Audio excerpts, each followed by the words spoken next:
അപ്പോൾ ഇനിയുള്ള കാലം നമ്മൾ നമുക്ക് വേണ്ടി ജീവിക്കേണ്ട ഒരു കാലമല്ലേ. സെൽഫ് ലവ്, സെൽഫ് കെയർ എന്നൊക്കെ പറയുന്നത് എന്താ? നമ്മൾ ഇത്രയും കാലം ഓടി നടന്നു.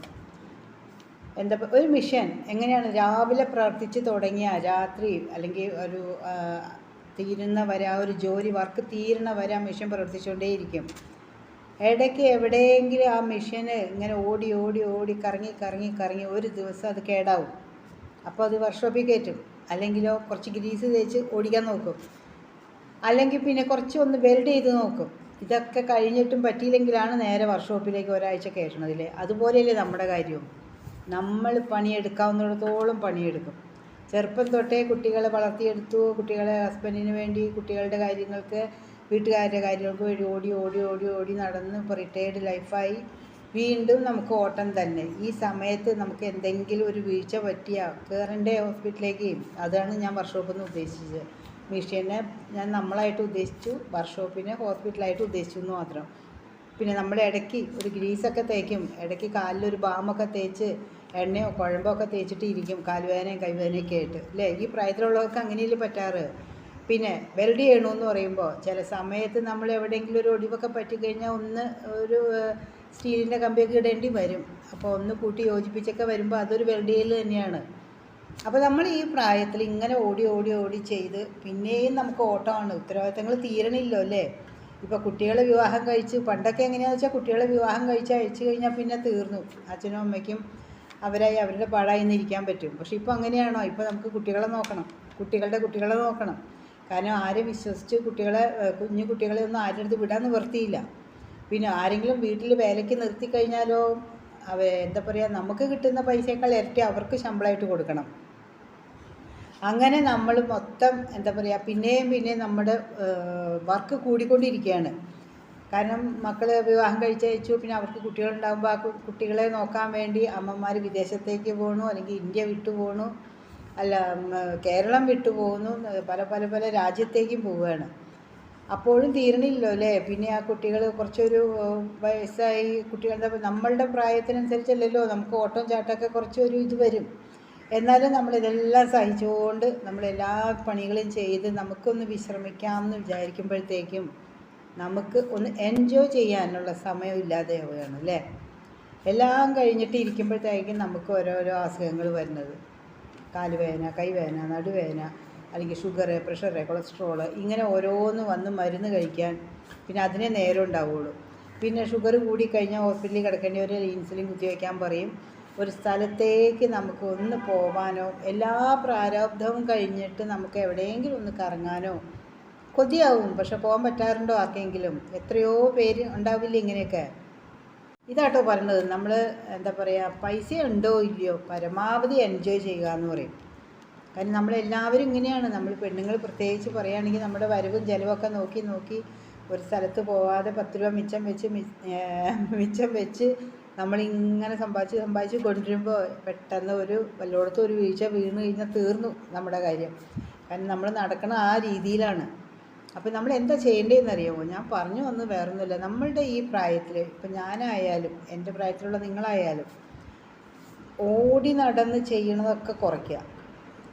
പതുക്കെ നടന്ന് നോക്കി, എന്താ പറയുക, ബാത്റൂമിലാണെങ്കിലും കിച്ചണിലാണെങ്കിലും അല്ലെങ്കിൽ മുറ്റത്തേക്ക് ഇറങ്ങി നടക്കുമ്പോഴും ഒക്കെ ഒന്ന് ശ്രദ്ധിച്ച്, ഓരോ അടി വയ്ക്കുമ്പോഴും ശ്രദ്ധിച്ച് വെക്കുകയാണെങ്കിൽ വീഴ്ചയിൽ നിന്ന് നമുക്കൊന്ന് കരകയറി വരാം എന്നുള്ളതാണ്. കാരണം എവിടെയെങ്കിലും വീണ് പോയാണ്ടല്ലോ പിന്നെ നമുക്ക് ഒരു 3 മാസത്തേക്ക് പിന്നെ നമ്മൾ കട്ടിലേന്ന് എണീക്കണ്ട. കാരണം ഈ പ്രായത്തിലൊക്കെ വീണ് കഴിഞ്ഞാൽ പെട്ടെന്ന് ഒടിവ് ചതവൊക്കെ പറ്റണതാണ്. പിന്നെ നമുക്കൊരു ധാരണയുണ്ട്, നമ്മൾ മക്കളൊക്കെ ജോലിക്ക് പോയിട്ടുണ്ടാവും, വേറെ കുട്ടികളെ നോക്കിയിരിക്കണവരായിരിക്കും. രാത്രി 10 11 മണിയായി മക്കൾ ചിലപ്പോൾ ജോലി കഴിഞ്ഞ് വന്നിട്ടുണ്ടാവില്ല. അവർ വന്നിട്ട് ഭക്ഷണം കഴിക്കാമെന്ന് വെച്ച് കുറേ പേര് ഇരിക്കും. കാരണം ഷുഗറോ അത് ഇതൊക്കെ മരുന്ന് കഴിക്കണവരായിരിക്കും. പക്ഷെ മക്കൾ വരാതെ കഴിക്കണ എങ്ങനെ? മരുമോന് കൊടുക്കാതെ നമ്മളെങ്ങനെ കഴിക്കും? ഈ ചിന്താഗതി. അല്ലെങ്കിൽ മക്കൾ കഷ്ടപ്പെട്ട് പണിയെടുത്തിട്ട് വന്നിട്ട് നമുക്ക് അവർ പട്ടിണി, എന്താ പറയുക, അവർ ഒന്നും കഴിക്കാതെ ഇരുന്നിട്ട് നമ്മൾ കഴിക്കുമ്പോൾ അവർക്കും അമ്മ എന്നാലും കഴിച്ചുല്ലോ, നമ്മൾ വെയിറ്റ് ചെയ്തില്ലോ എന്ന് മക്കൾക്കും ചിലപ്പോൾ ഒരു തോന്നലൊക്കെ ഉണ്ടാവും കേട്ടോ. പക്ഷെ അതൊന്നും പാടില്ല കേട്ടോ. നമ്മളുടെ ആരോഗ്യം നമ്മൾ തന്നെ ശ്രദ്ധിക്കുക. നല്ല ഭക്ഷണം കഴിക്കുക എന്ന് പറഞ്ഞാൽ ഒരുപാട് വില കൂടിയ ഭക്ഷണമൊന്നും അല്ല, എന്നാലും മിതമായ രീതിയിൽ അത്യാവശ്യം നമുക്ക് പോഷകാഹാരം കിട്ടുന്ന എന്തൊക്കെയാണോ അതൊക്കെ വാങ്ങിച്ച് കഴിക്കുക.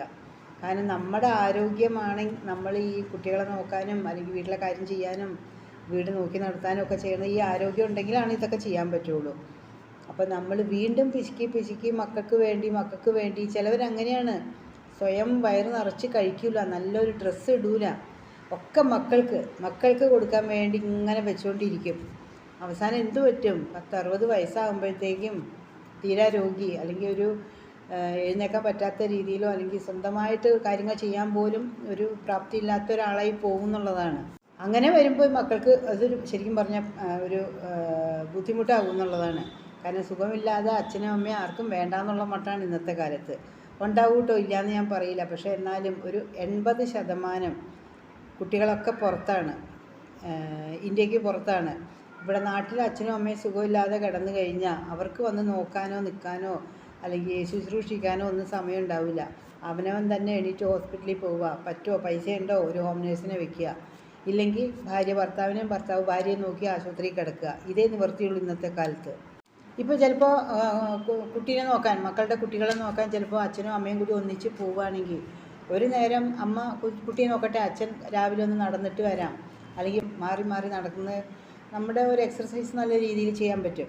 പിന്നെ വീട്ടിലെ കാര്യങ്ങളാണെങ്കിലും അതെ, അല്ലെങ്കിൽ എന്തെങ്കിലും പഠിക്കാൻ പോവുക, എന്തെങ്കിലും പ്രായമായി എന്നും പറഞ്ഞ് വിഷമിച്ചിരുന്നു കഴിഞ്ഞാൽ ഒന്നിനും പോവാതെ അമ്മയായി, ഞാൻ മുത്തശ്ശിയായി, അതുകൊണ്ട് ഇനി എനിക്കൊണ്ടൊന്നും പറ്റൂല എന്നുള്ള മട്ടിൽ ഇരുന്ന് ഒന്നും ചെയ്തിട്ട് കാര്യമില്ല കേട്ടോ. പകുതി നമ്മുടെ പ്രായത്തെ കൂടുതൽ നമ്മൾ എന്താ പറയുക, നമ്മുടെ മനസ്സിലുള്ള ചിന്താഗതിയാണ് നമ്മളെ കൂടുതൽ ഒരു പ്രായത്തിലേക്ക് തള്ളുന്നത്. എന്ന് പറഞ്ഞാൽ കൂടുതൽ നമ്മുടെ ചിന്തകളെയാണ്, നമ്മൾ കൂടുതൽ വേണ്ടാത്ത ചിന്തകളൊക്കെ നമ്മൾ മനസ്സിലേക്ക് വരും. അതും ഇതും ചിന്തിച്ച് അവിടെ നിന്ന് ഇവിടെ നിന്ന് പൊടിപ്പും തൊങ്ങലും വെച്ച് ഓരോന്ന് കേട്ടും ഇങ്ങനെ ചിന്തകൾ വന്ന് നമ്മുടെ മനസ്സിന് ശരിക്കും പറഞ്ഞാൽ ഒരു ശക്തിയില്ലാത്ത രീതിയിലായിപ്പോവും.